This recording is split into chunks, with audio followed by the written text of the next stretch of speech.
이 땅에 이루리. 아멘. 기도하겠습니다. 관성과 무지, 그리고 자기 신념에 갇힌 그릇된 믿음의 동면을 깨워 주옵소서.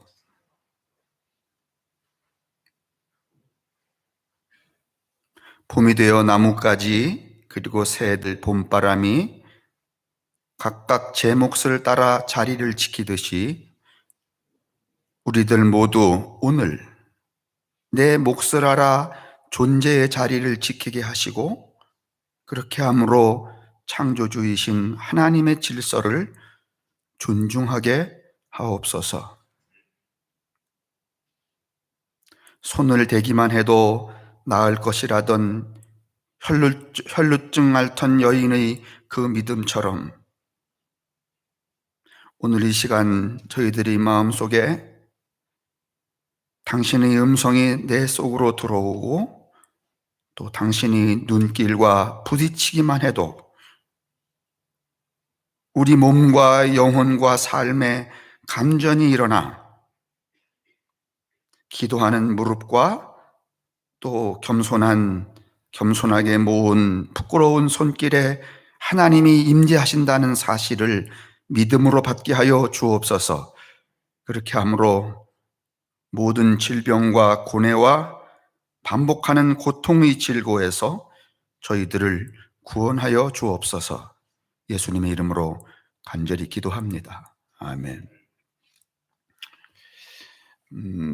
오늘 제가 이제 내려오다 보니까 또 어린아이들도 1년 만에 보게 되었네요. 많이 컸더라고. 아이들이 이렇게 쑥쑥 커서 얼마나 반가운지. 오랜만에 보면 다 반가운 것 같아요. 연세 많으신 어른들도 오늘 이렇게 뵈니까 너무 반갑고 새 힘을 얻으셨으면 참 좋겠다. 그 다음에 또 예전에 요 앞에서 꽃땡기라고, 여러분은 기억하시는 분들 계신지 모르지만 우리 지연호 권사님 동생이신 지연숙 자매가 또 이렇게 가족들하고 그 슬아는 이름을 개명을 했네요. 옛날엔 슬아도 예뻤었는데 지효 이렇게 바꾸고 오빠랑 또 남편이랑 그다음에 또 우리 지연호 권사님 남편분 이렇게 다 예배 참석해 주셔서 반갑습니다. 지난 주일에 우리가, 여러분 하시는지요? 마태복음 5장은 우리가 잘 아는 것처럼 산상수훈이잖아요. 기독교 복음의 정수라 그렇게 말하죠. 마음이 온유한 자는 이렇게 등장하는데, 그거 사실 따지고 보면은 화목하라는 얘기란 말이죠. 온유라는 게 여러분 결국은 따지고 보면 화목이잖아요. 온유가 아닌 건 강팍한 거잖아요. 그죠? 강팍한 거는 그 누구하고 그 무엇하고도 어울리지 못하죠. 근데 이 화목이라는 이야기가 비단 인간과 인간 사이에서 발생하는 사회적인 문제는 아니고 모든 영역에 인간과 자연, 인간과 하나님, 또 인간 안에서만 이렇게 생각해 봐도 우리 몸도 머리, 눈, 귀, 코, 손, 발 이렇게 있는데 이것들이 다 화목해야 몸도 편안해지잖아요. 그죠? 어느 구조 하나가 강팍해지면 눈이 막 충혈돼 갖고 막 빠져나올 듯이 아프다든가 그러면 온몸이 화목해요? 아니면 불화해요? 불화하죠. 이 화목이라는 이 말은 너희는 세상의 소금이 되라. 빛도 마찬가지죠. 빛도 녹아드는 역할을 하죠. 마태복음 5장 말씀도 드렸고 신명기, 신약 성경에 나와 있는 화목, 그래서 본질적으로 무슨 이야기 하시는가 하면 하나님이 당신의 아들 예수 그리스도를 이 땅에 내려보내셔서 십자가에 죽게 하신 이유도 인간이 누구와 화목하고 하나님과 화목하고 인간이 인간끼리 화목하고 뭐 이렇게 배제하거나. 근데 이제 얼마 전에 우리 사회에서 이제 그런 용어가 나왔죠. 선택적 정의라는 말하죠. 지가 하고 싶으면 요 짝에서 정의하고 이 짝에서는 부정의하고 불의하고 이러지. 근데 화목도 우리가 가만히 보면은 화목이 하나의 평평한 이해가 아니라 선택적 화목이지. 난 요 인간만 하고는 화목하고 요 인간하고는 원수로 살 거야. 뭐 그러지 않아요? 그런데 여러분, 예수 믿는 사람은 그렇게 살아서는 안 되는 거죠. 왜냐하면 그것은 예수가 나를 위해 십자가에 죽은 가치를 무참하게 하는 일이기 때문에 그래요. 예수는 선택적 화목을 하신 분이 아니에요. 내 비위에 맞는 사람, 나한테 잘해주는 사람, 내 성향과 같은 사람, 이끼리만 예수님이 화목한 게 아니죠. 모든 존재와. 그러니까 인류의 구원자이시지. 만약에 당신 마음에 많은 사람만, 나 쟤만 구원할 거야, 저 새끼가 나하고 코드가 맞아, 이러면은 그건 예수가 아니죠. 그건 사입이지. 근데 꼭 우리가 하는 이 삶의 양식을 보면 사입이 예수 믿듯이 한단 말이에요, 이게. 그러면서도 예수 믿는다는, 그걸 선택적 화목이래. 이거 나쁜 거예요. 그래서 이제 이 선택적 화목은 패를 가르게 되잖아요. 그죠? 누구는 취하고 누구는 버리고. 근데 이 우리 사회에 이게 매우 이게 아주 팽배해졌단 말이죠. 사회적 계급에 따라서, 그 다음에 자본주의적 소유에 따라서 모이는 집단이 따로잖아요. 예를 들면 LH 그 공사의 직원들이 자기들끼리 화목한 거잖아요. 그죠? 정보를 이렇게 해갖고선 말이지.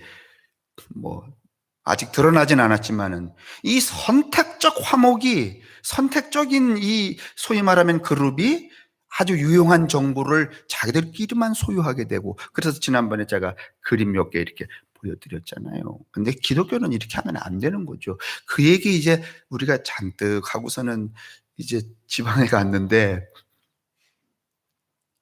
지방회가 화목해진 게 아니라 뭘 하고 말하는가 하면 불화하고 말았죠.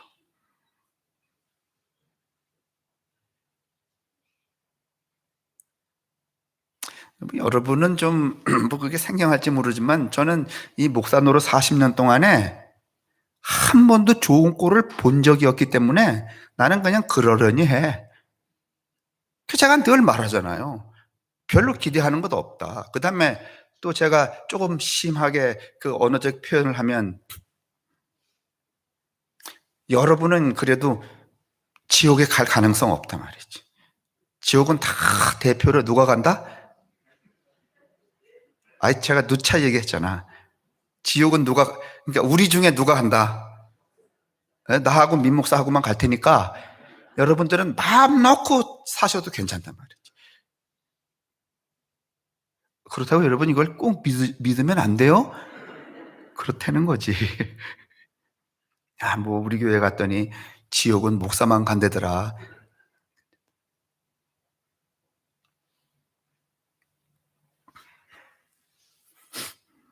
예전에 이제 우리 지방이지만은 또 지방의 대표들, 연회 대표들이 또 전체 감리교 총회를 하는 거 하잖아요. 여기서는 뭐 말로 불어하고 감정으로 불어하죠. 이 좀 핫발이래 그래, 이게 지금. 이게 좀 위로 올라갈수록요, 급수가 높아질수록 말로는 안 해요. 송곳으로 찌르고, 의자 던지고.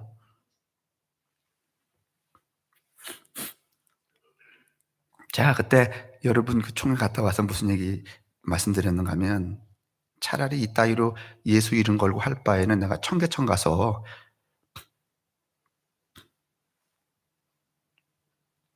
자동 소총 하나 구해갖고 소리 안 나는 거, 그 얘기 했을 거예요, 제가. 쫙 갈리고 저 사람들을 일찍 죽으면 더 이상 죄는 안 짓잖아. 근데 그 사람들을 다 죽이면 누가 죄를 져? 그냥 내가 대표로 그러고서는 지옥 가는 게 낫겠다, 이게. 저렇게 마다. 그래서 오늘 여러분에게 나눌 이야기는 지난주에 생각했던 건 본래 이게 아니었는데 이게 선회가 되어버리고 말았어요. 불화에 대한 이야기를 해야 되는 정황이 되고 말았죠. 성경에는 이 죄라는 말이 굉장히 많죠. 구약 성경에도 많고 신약 성경에도 한 160회 내 죄가 사하여졌다. 그는 본래 죄가 없으신 분이다. 이 죄라는 단어가 이렇게 굉장히 많이 등장하잖아요. 그리고 이 기독교가 어느 정도 오늘날 이렇게 기독교의 틀을 유지하는데도 소위 말하면 이 죄라는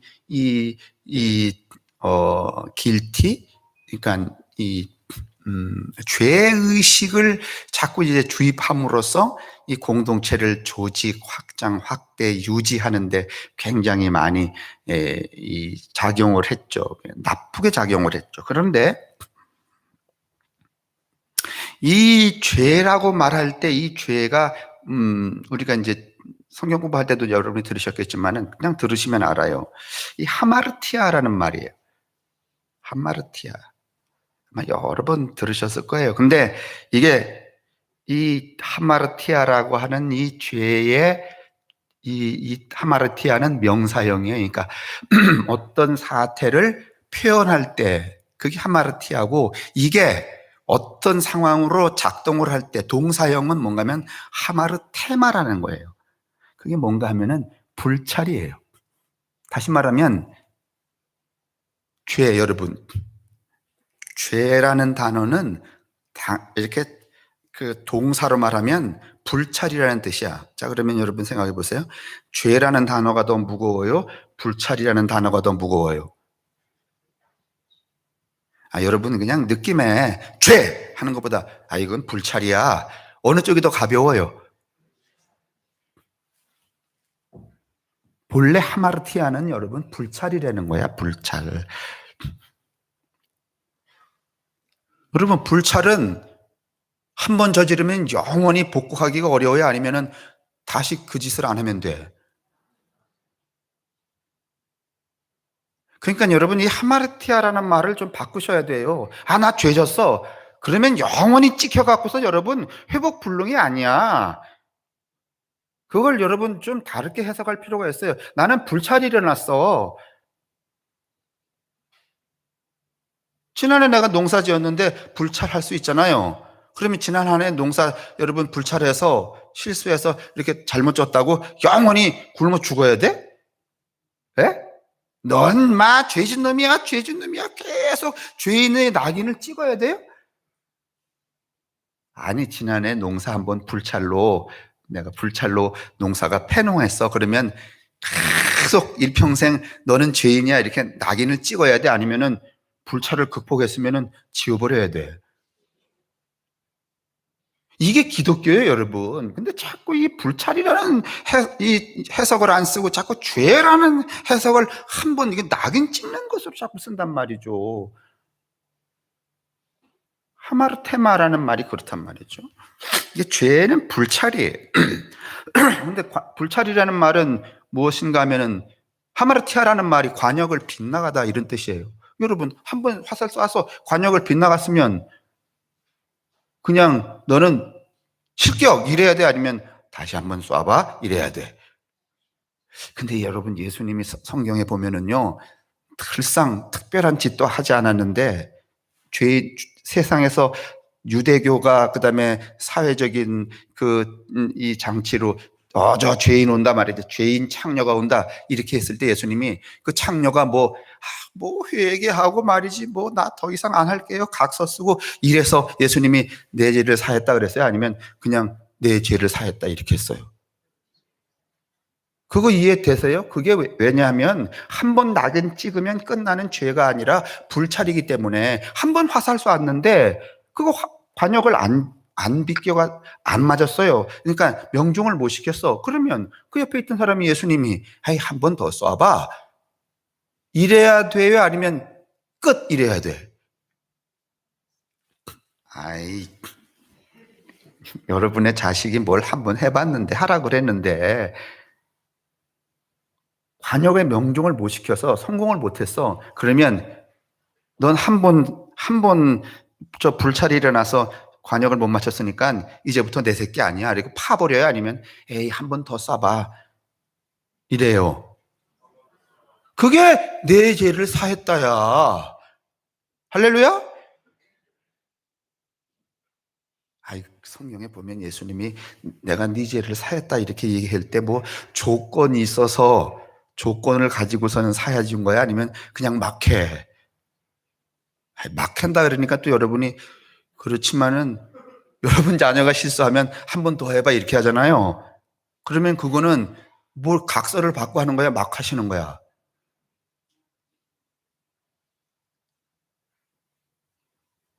그게 여러분 하마르티아라는 말이에요. 근데 하마르티아가 동사형으로는 여러분 불찰이라는 거예요. 불찰.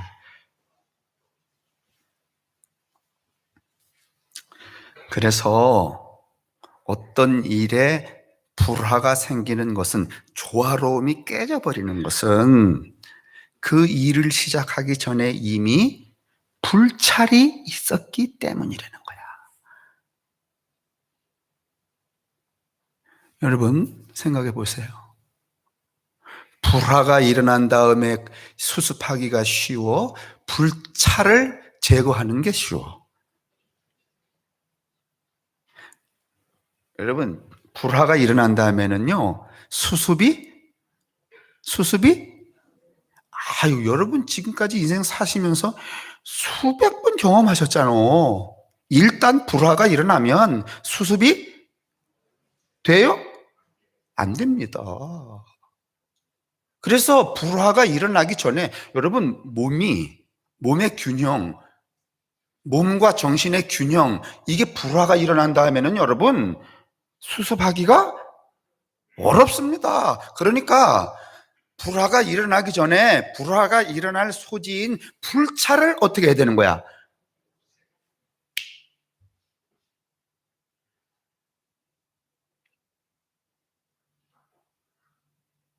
이건 여러분 모든 인생살이의 모든 상황에 지금 우리가 뭐 코로나 바이러스 때문에 이제 이런 그 고통을 겪지만 이 코로나 바이러스는 결론적으로 말하면 자연과 인간의 삶에 불화가 일어났기 때문에 생긴 거잖아요. 그렇죠? 그러면 자연과 인간의 삶에 왜 불화가 일어났지?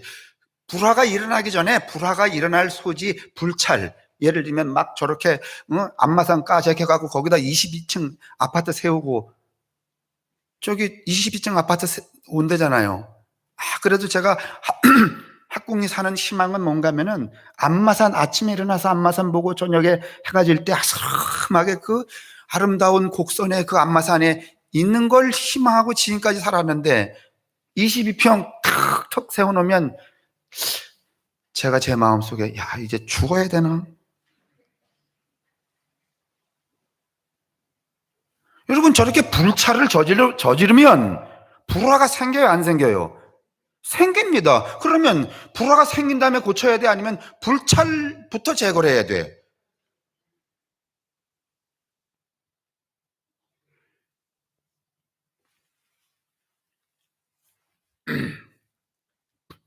그래서 이 불화가 생기는 이유는 그 일을 시작하기 전에 이미 불찰이 있었기 때문이다.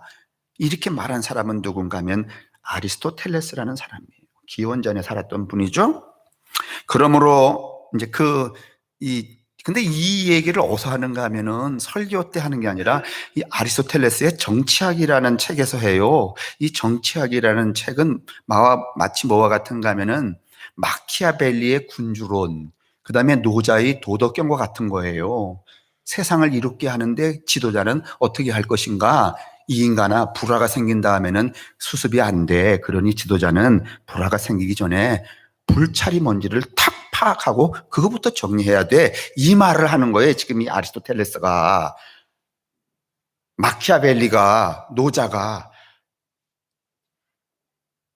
이런 말을 해요. 그러므로 이런 다툼은 시작부터 조심해야 하고 유력한 지도자들의 불화들은 즉시 해결돼야 된다. 지도자는 그 불화의 소지를 해결해야 된다. 왜냐하면 불화는 시작에서부터 불찰, 하마르테마, 불찰, 죄. 그러니까 결국은 여러분 이 관역을 빛나 한번 이게 불찰을 일으키는 게 죄야. 그러니까 죄는 그렇게 무거운 거 한 번 저질러서 낙인 찍히는 게 아니에요. 그게 있기 때문이다. 그 다음에 한다는 말이 시작이 반이다라고 이야기되듯이 시작에 있는 작은, 시작할 때 불찰이 이미 붙어 있으면 이미 그거는 그 일은 절반이 어떻게 된 거야? 끝난 거라는 거야. 그게 시작이 반이다란 말이에요, 여러분.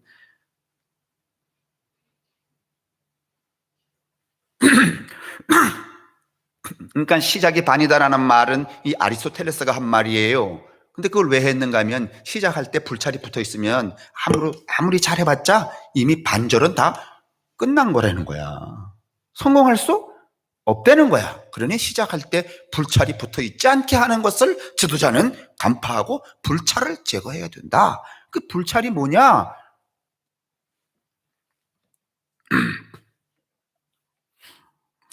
시작이 반이다라는 말, 이건 아리스토텔레스가 이제 지도자론, 리더십을 이야기할 때 한 말이에요. 군조론하고도 비슷한 말이고 노자의 도덕경하고도 같은 말이죠. 불화가 일어나지 않게 하려면 불찰을 다스리는 지도자가 돼야 된다. 엊그저께 그 지방에서 뭐 이렇게 불화가 일어났잖아요. 불찰을 이미 다 알았어요. 다 알아. 뭐가 문제인가를. 그러고도 시작을 한 거야. 저놈들도 알고 이놈들도 알고 뭐 다 알아. 근데 그걸 제거를 하려고 하지 않았어요.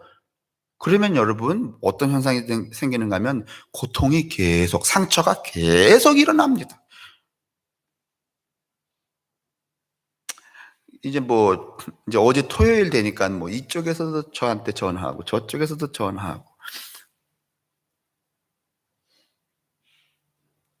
목사님이 어떻게 중재를 좀 나서서 그걸 해보면, 아니 뭐 내가 하느님이요? 불화가 일어나면 일단은 하나님도 해결을 못 하셔요. 그래서 제가 사실은 이거 원고 일찍 써갖고 감리사에게도 보내고 다 보냈어. 몇 명에게. 그 불씨를 가지고 출발했던 위인들에게, 그것을 잘 살피지 못했던 무능한 지도자들에게.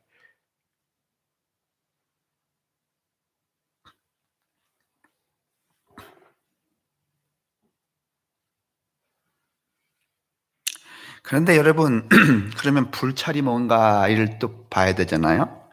아리스토텔레스의 아들이 니코마코스라는 게 아리스토텔레스의 아들이에요.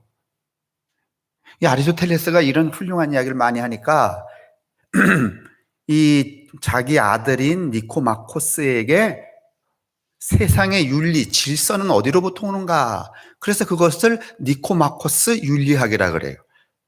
세계에서 제일 먼저 등장한 게 이 니코마코스 윤리학이에요.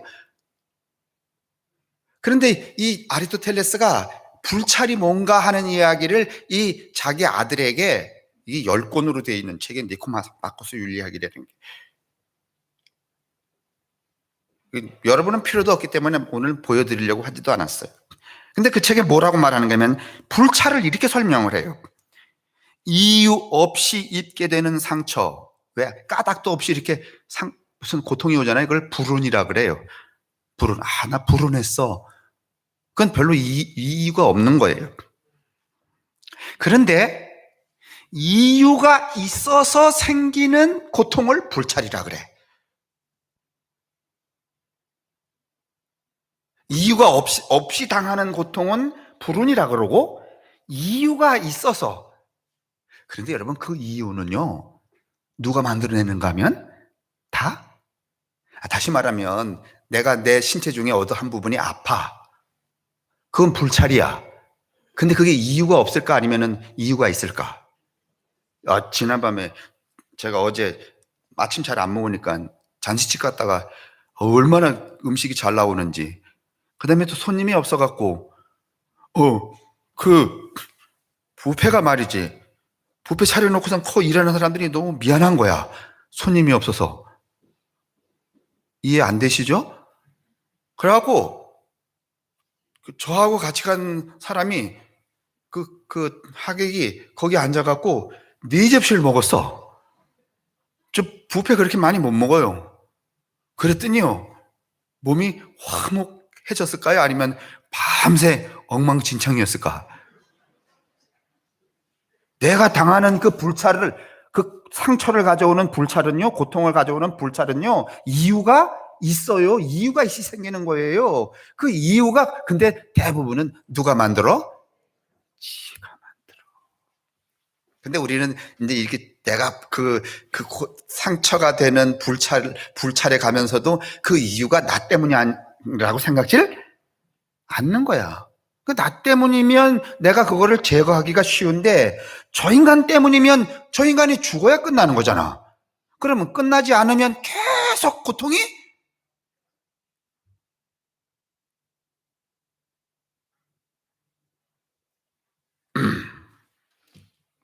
시작에 상처의 원인이 없으면 불운이지만은 원인이 있고 상처가 생기는 것을 불찰이라 그런다. 그런데 또 의도하지 않았는데 내가 꼭 그렇게 저 인간을 골탕 먹여야지 하고 생각지도 않았는데 내가 어떻게 하다 보니까 저 사람이 상처를 입었어. 그걸 불의라 그런다. 불의, 불찰, 불의. 이게 이 아리스토텔레스가 자기 아들 니코마코스에게 그 윤리학으로 가르치는 거예요.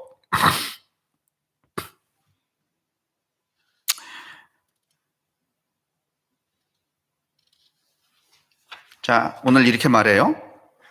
불찰, 불은, 불의. 이 세 가지가 있단 말이에요. 근데 이 불찰은 뭔가 하면은 이유가 있는 출발이래. 이유가 있어서 생기는 상처라고 말했어요. 그런데 여러분, 아까도 말씀드렸지만은 이 불찰이라고 하는 단어가 관역을 빗나갔다는 말도 되지만은 제 몫을 모른다도 돼요. 어디 성경에도 그런 얘기 나오는데 어디 잔치집에 가면은 윗자리에 먼저 앉지 말래. 근데 이제 어느 잔치집에 어느 자리에 갔는데 앞자리가 텅 비었어. 쭉 둘러보니까 거기 앉아 있는 사람들이 만만하거든. 그래서 오늘쯤은 내가 저기 앉아도 되겠다 하고선 그 자리에 가서 떡 앉았어.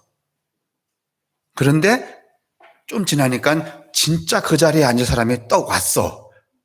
그러면 좀 부끄럽고 쪽팔려요? 그죠? 그걸 이른바 불찰이라고 한다면 그 불찰은 이미 누가 지었어? 자기 자신이 지었어. 다시 말하면 제 몫이 거기 아닌데 제 몫을 너무 오버했어요. 그래서 거기 앉았어. 그러니까 몫을 앓은 거야, 모른 거야? 모른 거야. 이 사회가 여러분 이 뒤죽박죽이 되는 것도, 교회가 뒤죽박죽이 되는 것도 제 몫을 지키지 않기 때문에 그래요. 이게 몫이라고 하는 것은 여러분 무슨 위계가 있는 게 아니에요. 여러분 우리 몸에 눈의 목, 코의 목, 귀의 목, 그 몫이 다 있어요, 없어요? 있어요. 눈이 눈의 몫을 가지고 있다고 해서 머리가 여러분 너는 나보다 핫발이야 이렇게 말하지 않아요. 다 평등해요. 그렇죠? 우리 사회도 다 몫이 있는 거야. 우리 공동체에도 여러분, 내가 누누이 말하지만은 담임 목사는 담임 목사의 몫이 있어요, 없어요? 있어요. 장로의 몫이 있어요. 그런데 여러분, 뭘 결정하거나 생각하거나 판단하는 처신을 장로가 담임 목사처럼 한다 그러면 여러분, 이 전체의 공동체 조직이 어떻게 돼 버려요? 불화가 돼버려요. 그러니까 아프게 돼요. 그냥 맨 마지막에 제가 이 근대 사회에, 근대 이후에 우리 이 소위 말하면 존재론에 관해서 잠깐 말씀을 드리겠지만은 예수가 누누이 이야기하는 거예요. 오늘도 여러분 성경 본문 이제 제가 뒤에서 다시 설명할 텐데 이렇게 돼 있어요. 하나님 태초에 로고스가 있었다. 하나님은 로고스로서의 몫을 했어요. 그 다음에 요한이 등장했는데 요한의 몫은 뭔가 하면은 로고스에 아니면은 뭐 하는 사람으로? 요한이 이렇게 말하잖아요. 태초에 하나님과 함께 계셨고 만물이 그로 말미암아 지은 바 되었으니 지은 것이 쭉 이야기하다가 하나님께로부터 보내심을 받은 사람이 있으니 그 이름은 요한이라. 요한의 몫은 로고스예요? 아니면은 그 뒤에 이야기하기를 그가 무엇으로 왔으니? 증언하러 왔으니. 요한의 몫은 뭐예요? 증언자예요. 그러면 하나님은 하나님의 로고스 몫을 자리하고 있어요. 요한은 요한의 몫에 있어야 돼요. 근데 요한이 괜히 깝치느라고 내가 하나님이야! 이게 사입이잖아요. 오늘 이 이야기는 여러분 몫에 관한 이 얘기예요. 하나님은 하나님의 몫을, 요한은 요한의 몫을, 예수는 예수의 몫을, 태수는 태수의 몫을, 너는 너의 몫을.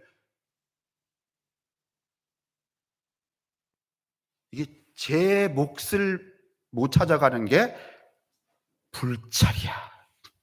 그게 죄야, 하마르티야.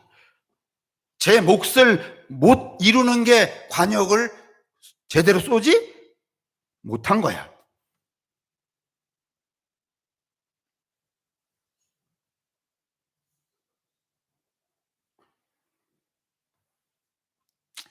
그럼 그게 여러분 이 불찰이라는 말이에요.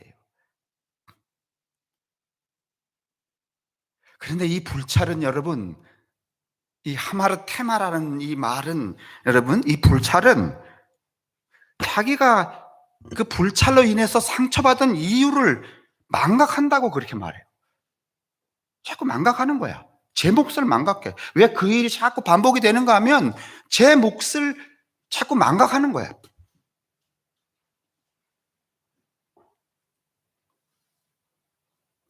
결국은 자신의 몫에 대한 망각인데 쉽게 말하면 자기의 역할. 태초에 하나님은 태초에 있는 이 그분은 로고스로서 여러분 존재해야 되는 거예요. 그게 그분의 몫이에요. 만약에 하나님이 로고스로서 자기를 자기를 유치하지 않으면 엉망진창이 돼요. 만약에 로고스가 이 우주 만물을 만드셨잖아요. 그죠? 그렇기 때문에 우주 만물이 아름답고 조화로운 거지. 그죠? 봄에 꽃 피고 여름에 무성하고 가을에 만약에 그 태초에 로고스가 계시지 않고 허태수가 있거나 뭐 조화 아무개 목사가 계시거나 그런 분이 태초에 계셨으면 그분이 그래서 허태수가 세상을 만들었으면 이렇게 조화로울까 아니면 지못대를까?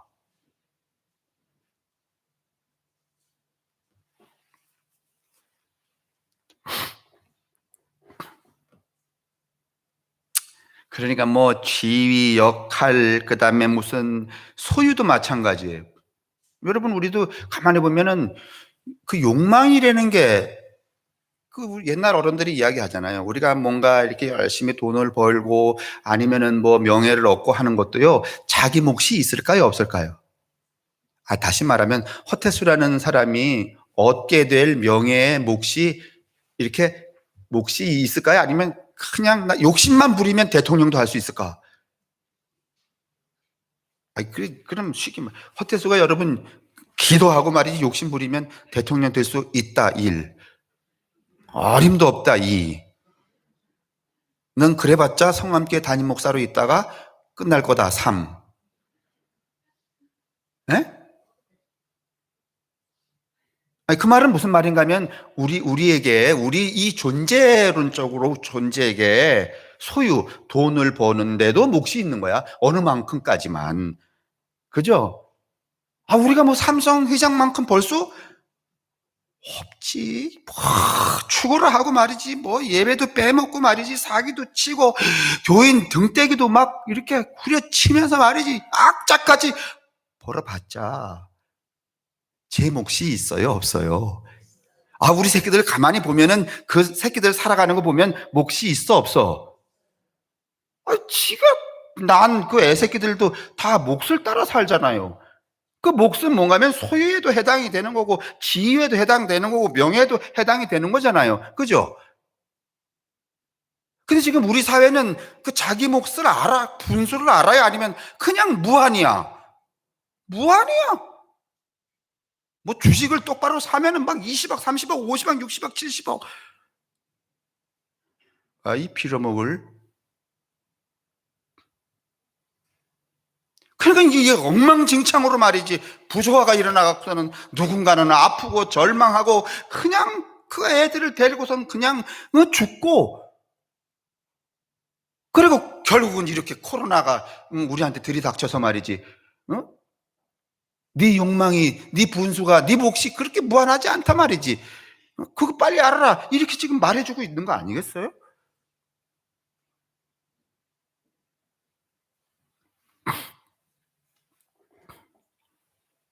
아리스토텔레스가 시작이 반이다 이렇게 말했을 때 그가 강조하고 싶은 것은 뭔가 하면은 불찰 없는 시작을 하라는 것이었죠.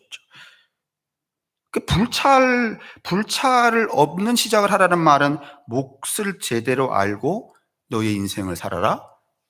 너의 일을 시작해라. 그런 말이죠. 내가 오늘 무슨 사업을 시작한다. 그러면 내 몫은 여기쯤까지일 거야. 이렇게 일을 시작해야 되는데 내가 이거 잘하면 이만큼 가고 또 잘하면 이만큼 가고 그걸 무한대로 가질 수는 몫을 알아서 가면은 그렇게 많이 사기치지 않아도 되잖아요. 몫을 알고 가면은 그렇게 자기가 상처를 받고 아파하지 않아도 되잖아요. 아니 여러분 보세요. 봄에 지금 제가 이렇게 뜰에 나가면은 매화나무 밑에 지금 상사화가 지금 퍼렇게 올라와요. 그 제가 늘 보면서 얘는 왜 이렇게 남의 나무 밑에서 올라오지? 근데 이 상사화는 거기서 뭐 위에 있는 매실나무에게 별로 그 원망이 없어. 그냥 누구 목만 하는 거야. 지 목만 하는 거야. 어디 상사화만 그래요? 볼품 없는 곤충에서, 볼품 없는 식물에서, 그 볼품 없는 그 나무들, 하늘의 새들. 여기 걷다 보면은요, 이게 새인지 뭔지 왜 조만한 거 있잖아요. 찌찌찌찌 하고 막 지나가는 거. 제가 생각하기를 쟤들은 희망이 뭘까? 근데 또 눈 돌리면 그 앞에 또 그 학궁리 호수 있잖아요, 여기요. 예? 그 호수에 말이지, 막, 이런 폼난 새도 있고, 가만히 보면 다 잘났으나, 못났으나, 누구 목대로 살아?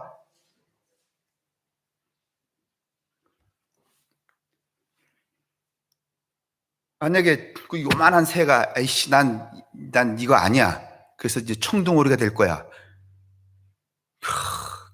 근데 조은구 장로님, 우리가 왜 집에서 기르는 청둥오리 이런 거 기르면은 알 낳잖아요? 안 낳나요? 낳잖아. 근데 학궁리 개울가에 있는 청둥오리들은 알을 다 어디다 낳는 거야? 내가 늘 그게 궁금한 거야, 그거. 이제 걸어 다니는데 지쳐갖고, 그 알 낳으면 좋을 것 같아. 내가 그걸 이렇게 발견하면은. 그래서 내가 숲을 속으로 일부러 가본다니까. 근데 쟤들은 알을 안 낳나? 설교 끝난 다음에 누가 좀 알려 주세요. 알 둥지 있는데 이런 거. 생각해 보시면 여러분 다 제 몫으로 우주가 조화로운 거 아니겠어요? 근데 인간만 제 몫을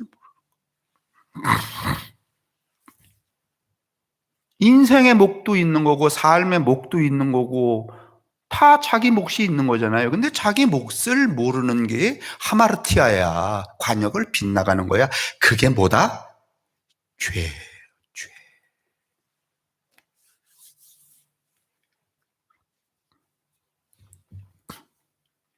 그래서 여러분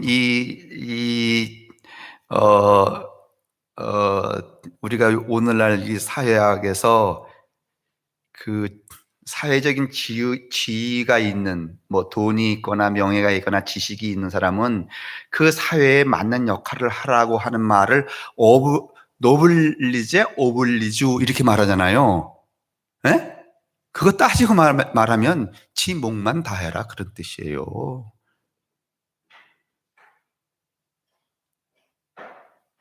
뭐 괜한 말이 아니라, 자, 여기까지 말씀을 드렸어요. 그리고 이제 요한복음 1장으로 가요. 제가 좀 설명을 드렸어요. 태초에 말씀, 로고스가 있었다. 태초에는요, 누가 있어야 되는가 하면 로고스가 있어야 돼요. 창세기 1장하고 동일한 문장에 이게 태초에 누가 계시니라? 하나님이 계시니라. 태초에는요, 허태소가 있으면 안 돼요. 아리스토텔레스도 있으면 안 돼. 누가 있어야 돼요? 그래야 세상이 어떻게 돼요? 조화로워져요. 그게 요한복음 1장 1절이에요. 다시 말하면 모든 일의 시작의 근원이 되는 존재가, 다시 말하면 몫이 정해져야 된다는 거예요. 몫을 아는 그 장치가 있어야 된다. 근데 우리가 무슨 일을 할 때, 아니면 무슨 사업을 할 때 그 몫을 알고 하기가 참 어렵죠. 우리 신앙생활에도 여러분 각자 우리의 몫이 다 있는 거잖아요. 그죠? 만약에 허태수가 허태수에게 주어진 목사로서의 몫을, 그것을 잘 이렇게 시행하지 않으면 관역을 빗나가는 거고 죄를 짓는 거예요. 목사라고 죄 안 짓는 거 아니에요. 도덕 윤리의 문제가 아니라 존재론적 문제예요, 이게 지금.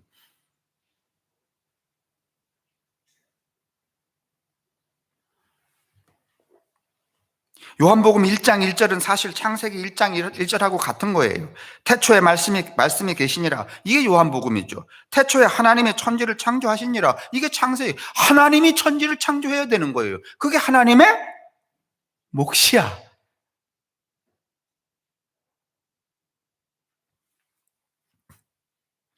여러분, 하나님이 태초에 천지를 창조했기 때문에 그 소위 말하면 아르케인데, 그게 뭔가 하면 근원이라는 말이고 그게 권위야.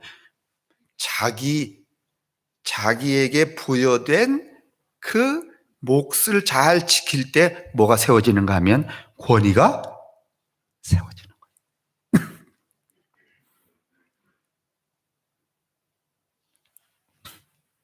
근데 이제 미련한 지도자는 불차를 제거하는 게 아니라 불화를 수습하려고 그러죠. 여러분, 이미 엊그저께 뭐 내장산에 불 났다면서요, 절간에. 절간에 불 나기 전에 불찰의 소지를 없애야 불이 안 나지.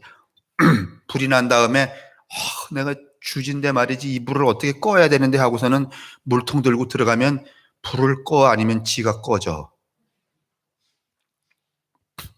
똑같은 거예요, 여러분. 누구든지 불화가 벌어진 다음에 불을 끌어 들어가면 지가 타는 법이요. 근데 대부분 미련한 놈들은 이렇게 해요. 불화가 생긴 다음에. 우리도 마찬가지죠. 우리 몸이. 태초는 하나님의 몫이에요. 태초는 하나님의 자리예요. 태초는 로고스의 자리예요. 하나님하고 로고스는 자기 몫을 충실히 실행하셨어요. 그래서 하나님이에요. 그리고 요한복음에 보니까 또 한 사람을 불렀는데 요한을 불렀다는 거예요. 요한의 몫은 증거하는 사람이에요. 그러면 요한의 삶은, 여러분 가만히 요한의 일생을 처음부터 끝까지 딱 보면은요, 뭐 하다가 끝난 사람이야? 뭐 하다가?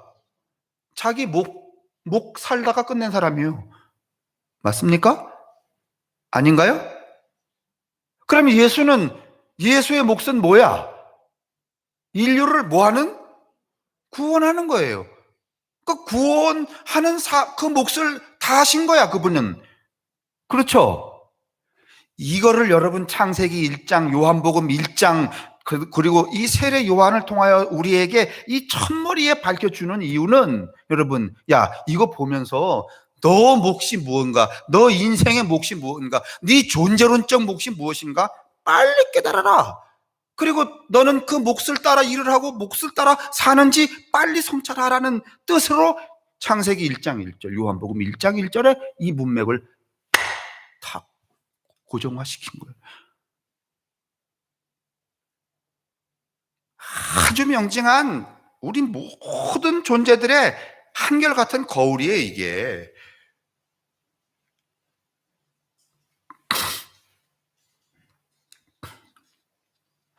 태초는 하나님이거나 로고스의 몫이죠. 그분이 거기에 태초의 몫을 정하고 계셨기 때문에 그분들은 권위가 계신 거예요. 어마어마한 권위가 있죠. 하나님 높은 분이죠. 왜 높은가 하면은요, 있어야 할 자리, 있어야 할 몫을 실행한 그 자리에 계셨기 때문에 권위가 생기는 거예요.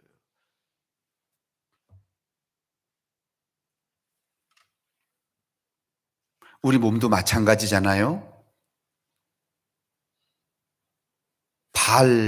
아까 기도 때 권장로님이, 이제 권장로님뿐만 아니라 저도 이제 뭐 병원 출입이 저는 뭐 아주 이게 전문성인 사람이니까 어디 안 들어가는 과가 없어요, 이게. 하나가 기울어지니까. 아니, 그래도 얼마 전까지 제가 수술한 이후까지만 해도 저는 사랑니를 계속 썼거든요. 근데 이제 면역 억제제를 먹으니까 이렇게 잇몸이 부어요. 그러니까 위로다가 잇몸이 이렇게 올라오는 거야, 이 안쪽으로. 그러니까 뭘 먹다가 자꾸 치아로 씹어야 되는데 잇몸을 씹게 돼요. 얼마나 이게 밥 먹다 불편한지 몰라요. 그래서 잇몸 사랑니를 동시에 두 개를 뺐더니 이렇게 치아를 조이고 있던 이렇게 조임이 양쪽을 빼니까 훅 풀어졌어요. 뭐 여러분이 자세히 제 치아를 안 보셔서 그렇지만은 이제 그런 다음에 식사를 하니까 잇몸 사이 하나에 밥알이 하나씩 끼어. 여러분이 몫이라는 게 이럽디다. 그 가짜않게 나와 있는 그것도요, 여러분, 제 몫을 안 하니까 다른 게 다 뭘 느끼는가 하면 아픔을 느껴요. 그러니 사랑하는 성도 여러분, 우리 이 자연 질서 안에서 나무 하나나 바람 하나라도 제 몫을 만약에 못한다, 그러면 큰 재앙이 오는 거야. 그렇겠죠? 그러니 우리 사람들 사회에서 우리가 각각이 제 몫을 따라서 제대로 살지 않는다면 얼마나 누군가는 아파야 되고 누군가는 불행해야 되고 이런 일이 계속 생기지 않겠어요? 그러면 그 사람의 아픔과 불행이 또 누구에게로 오는 거야? 그렇죠.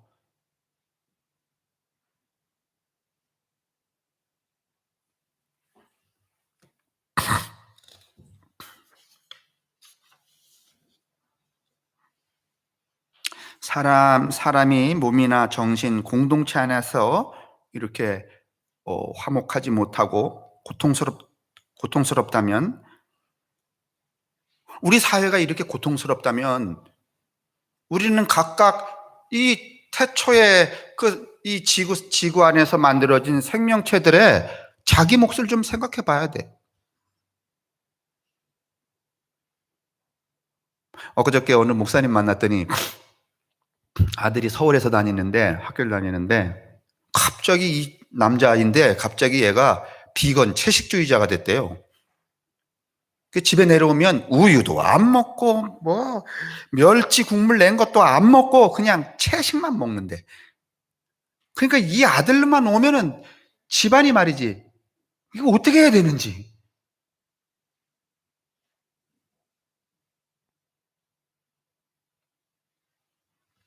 그래서 그 아들을 붙잡아 놓고서는 너 왜 도대체 이렇게 속을 썩이냐? 이렇게 물었대. 그랬더니 그 아들이 이렇게 대답을 했대요. 저는요, 단지 아버지 속, 엄마 속만 썩이지만 엄마 아버지가 사는 삶은 하나님뿐만이 아니라 온 세계의 우주의 속을 썩이는 짓이라는 걸 모르십니까? 뭔 말인지 모르겠더래.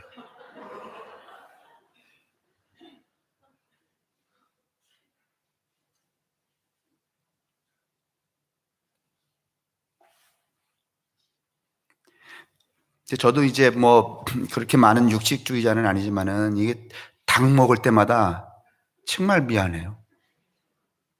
여러분 그 통닭이라는 게 그게 통닭이에요? 아니면 그냥 병아리요?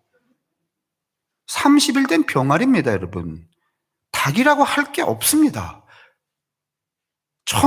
잡아서 먹어야 된다면 좀 닭꼬리나 갖춘 다음에 먹지.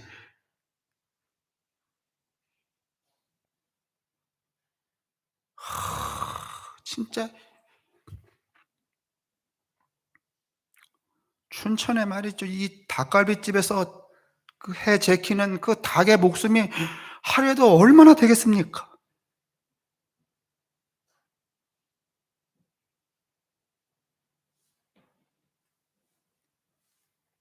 지금 제가 이 창조 질서의 몫에 대해서 말씀하다 그 말씀 드렸습니다. 나는 그것만 꼬집어서 비난할 마음은 있지 않습니다.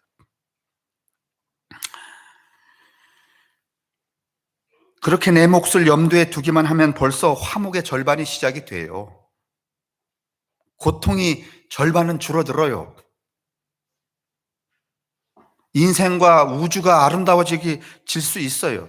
창세기와 요한복음 1장 1절에 하나님과 로고스를 우리가 살필 몫으로 기록한 이유 바로 그거예요. 그분들이 만든 세상은 그분들이 제 몫을 다 했기 때문에 창조자로서 로고스로서 요한은 요한의 몫을 다 했기 때문에 그러면 너는 뭐냐? 이렇게 묻는 거예요.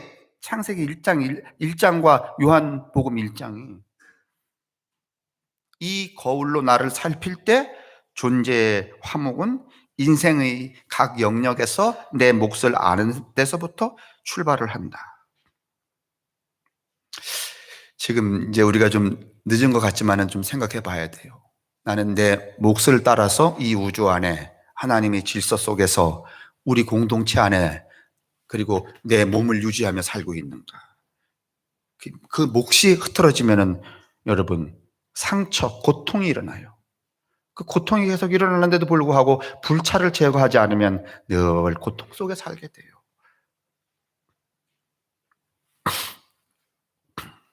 제가 이야기 하나 이제 드려야 될 것 같아요. 이 롤랑 바르트라는 철학자가 있는데 그분이 쓴 책 중에서 사랑의 단상이라는 책, 뭐 오늘 제가 안 보여드리는데 있어요. 하여간 사랑의 단상이라는 책이 있는데 거기 내용에 보면 이런 게 있어요. 이 롤랑 바르트도 이 아리스토텔레스의 이 소위 말하면 몫에 관한 이야기를 하마르테마라는 말을 하는 사람인데 중국의 어느 선비가 그 기녀 그 뭐 기생이라고 하기보다는 이쁜 여인 하나를 이렇게 좋아하게 됐어요. 너무 마음에 흠모하게 됐어요. 그래서 나 당신을 사랑한다고 이렇게 말했더니 그 기녀가 한다는 말이 그러면 내 집 앞 창문 앞에서 의자를 갖다 놓고 100일 동안을 밤낮을 새면은 내가 100일 지난 다음에 나가서 당신의 여자가 되겠다. 며칠만 참으면 되는가 하면 100일만 참으면 돼. 그래서 이 선비가 의자를 가져가서 그 기녀의 창문 앞에 갖다 놓고서는 이제 하루, 이틀, 3일, 4일, 5일, 며칠까지 갔을까요? 소설 많이 읽으셨잖아요. 그러죠. 100일까지 갔으면 소설이 안 되지. 며칠까지. 그러지. 이게 촉하면 삼척이래야지. 딱 99일 딱 됐는데, 이제 며칠만 지내면 돼. 하루만 지내면 돼. 그런데 이 선비가 의자를 턱 들더니 겨드랑이에 끼고 떠나가 버렸어. 바르트가 말해요.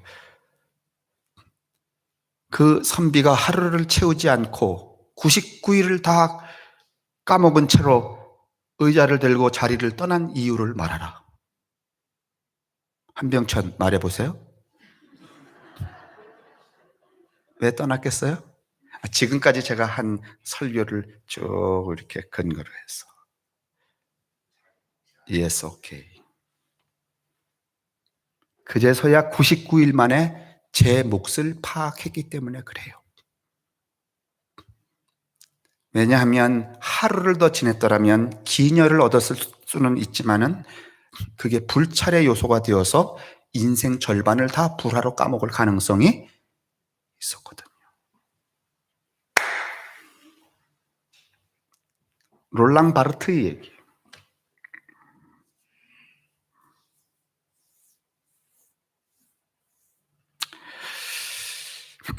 지방의 얘기가 이렇게 이야기가 길어졌고 아리스토텔레스, 니코마코스 윤리학 별데까지 많이 갔는데요.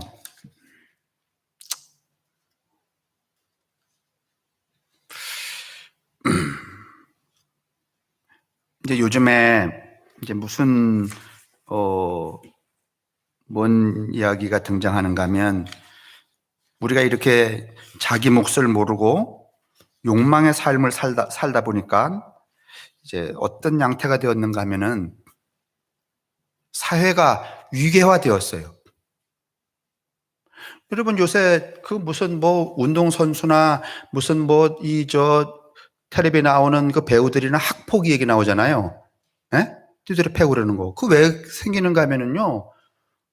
몫을 넘어선 소위 말하면 성공주의 때문에 그래요. 성공주의가 없다면 여러분, 난 얘를 누르고서라도 성공해야 된다는 성공주의가 없으면은 학폭 생길 리가 없어요. 그러니까 우리 사회가 사람을 그렇게 만드는 거예요. 그러니까 지금 나빠요. 언론이나 이 세상은 그걸 장사해서 먹느라고 말이지, 그 어떤 그 학폭을 한 대상에게 모든 죄를 뒤집어 씌워서 영구 제명 말이지, 이렇게 이야기하지만 그건 그 사람을 제명할 게 아니라 이 사회를 그따위로 만든 그 사회 조직에 여러분 문제를 돌려야 되는 거예요. 승리 안 하면, 이기지 않으면 안 되는데, 남보다 많이 벌지 않으면 안 되는데, 남을 이렇게 누르지 않으면 안 되는데, 힘만 있으면 그거 누가 안 하겠어요.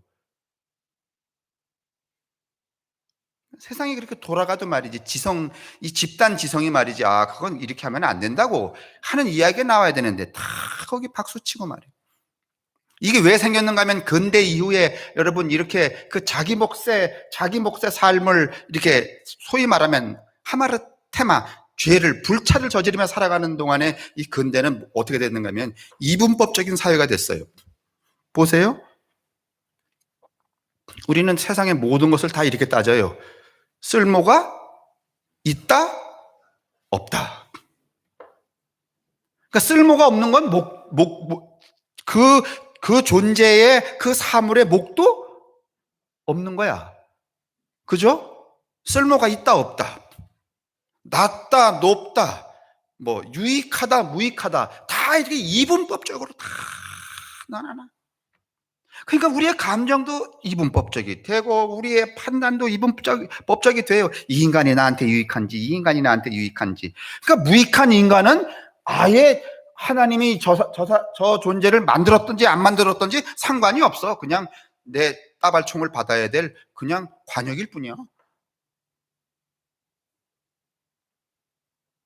이게 여러분 근대 이후에 만들어진 소위 존재론적 철학이라 그래요.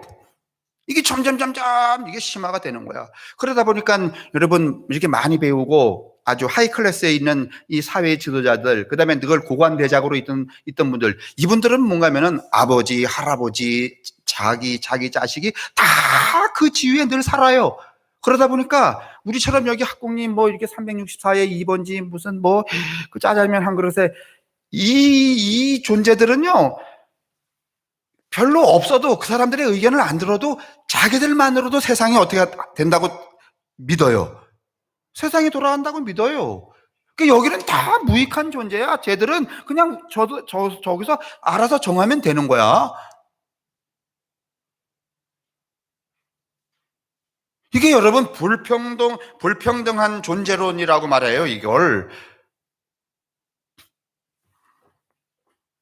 근데 이제 이 코로나 바이러스가 생기기 전이지만은 이 존재론을 다시 규정을 하려고 하는 민주적 존재론, 다시 말하면 객체 중심적 존재론 또는 평등주의 존재론이라는 철학이 등장하기 시작했어요.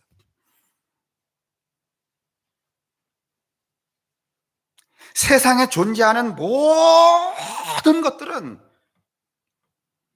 서열이 없다는 거야. 누구는 높고 누구는 낮고 누구는 유용하고 누구는 무익한 이런 구분이 없다는 거야. 모든 존재는 다시 말하면 하나님이 만든 이 피조 세계의 존재에서 사람, 나와 저기 날아가는 새 한 마리의 존재는 위계, 훌륭하고 저급하다 아니면 동등하다. 바람과 나무와 새와 풀과 곤충과 미생물과 높은 사람 대통령과 나와 이 모든 존재는 존재론적으로 민주적이라는 거야. 객체의 평등성을 갖는다는 거야. 근데 이 근대에 등장했던 이 소위 말하면 이 유익과 무익, 뭐 돈이 되느냐 안 되느냐. 우리는 오늘날 이러다 보니까는 돈이 되면 뭐 한 거고 유익한 거고 돈이 안 되면 무익한 거고 그러다 보니까 또 사람을 또 어떻게 하는가 하면 돈 가진 사람은 쓸모가 있고 돈이 없는 사람은 아무렇게나 대해도 되고 이게 근대가 가지고 있는 존재론적 철학의 폐해라는 거예요. 그래서 이거를 뭔가 하면 극복을 하자라고 하는 이 철학이 지금 등장해요. 그게 이제 그 아주 대표적인 사람이 락캉이라는 사람입니다. 근데 여러분 그 따지고 보면 이런 철학자들 이야기할 필요도 없이 이미 그 평등성 모든 존재는 신 앞에서 하나님 앞에서 평등하다. 그건 누가 이미 말씀하신 거예요. 예수도 하시고 하나님도 하시고 다 하신 거예요.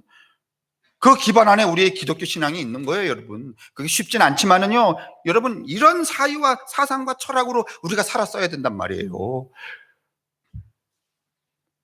그럼 얼마나 이뻐요, 공동체가. 목사는 목사의 자리 지키고 부목사는 장로는 권사는 다 제자리를 이렇게 다 제 목만큼 지키면 여러분 상처 생길 일이 없잖아요. 근데 자꾸 우리는 상처를 만들잖아요. 그 왜 그런가 하면은 제 몫을 잘 모르기 때문에 그렇단 말이죠. 자, 오늘 이야기 여기서 이제 멈춰야 할 것 같은데 여러분 불화가 생긴 다음에는 불화를 해결할 방식은 없습니다. 몸이 다 망가진 다음에는 몸을 제자리로 돌릴 가능성이 별로 없어요. 몸이 망가지기 전에 불화가 생길 요소, 불찰, 그 불찰을 빨리 간파를 해야 돼요. 근데 그 불찰은 뭔가 하면 제 몫이야. 내 몫이 어디까지인가.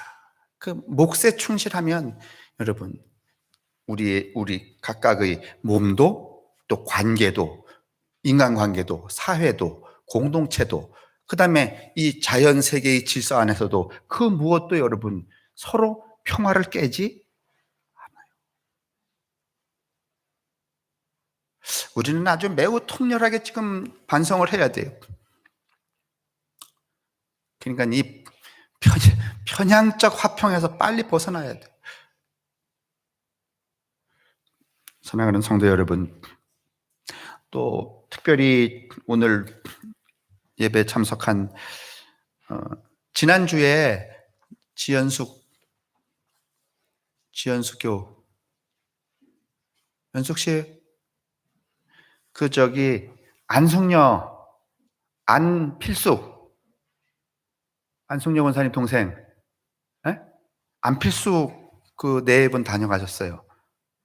근데 지난주에 이미 지현호 권사님이 저한테 필수 아,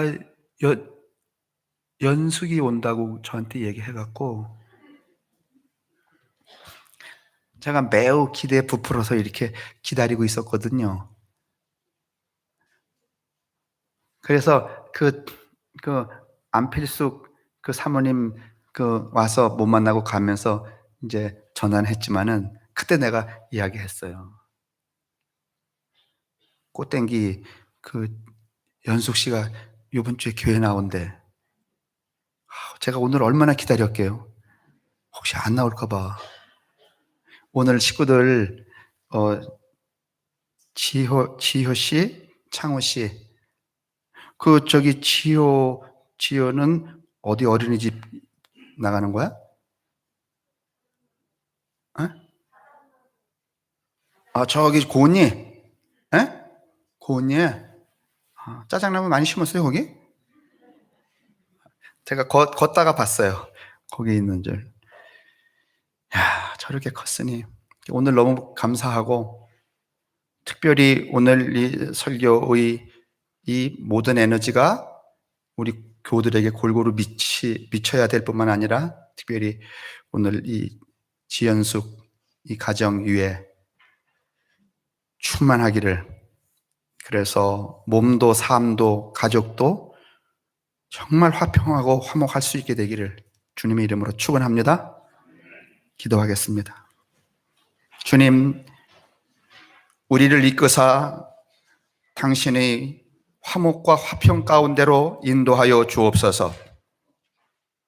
하나님이 우주 만물을 화목 가운데 창조하셨던 것처럼 그 깨져버린 인간의 욕망 때문에, 죄 때문에 깨져버린 그 화목을 다시 복원하기 위하여서 예수 그리스도가 이 땅에 오시고 십자가에 달려 죽으셨던 것처럼, 그리고 또 오늘 이 시대에 엉클어져가는 그 화목을 다시 회복시켜 하나님의 그 아름다운 창조 동산을 만들기 위하여 저희들을 부르셔서 각각으로 몫을 맡겨주신 것처럼 이제 그 몫에 충실함으로 우리가 우리의 육신이 강건하고 우리의 삶이 평화로우며 우리의 공동체가 늘 사랑 가운데 하나님의 나라를 이루어가는 은총을 더하여 주옵소서. 성부와 성자와 성령의 축복하심이 오늘 우리에게와 우리의 가족들과 우리의 이웃들, 그리고 온통 상처투성이로 신음하며 또 저주하며 손가락질하며 절망하며 이 망가뜨려가고 있는 이 세상의 모든 사람들 위해 언제나 함께 하시기를 간절히 축원합니다. 아멘.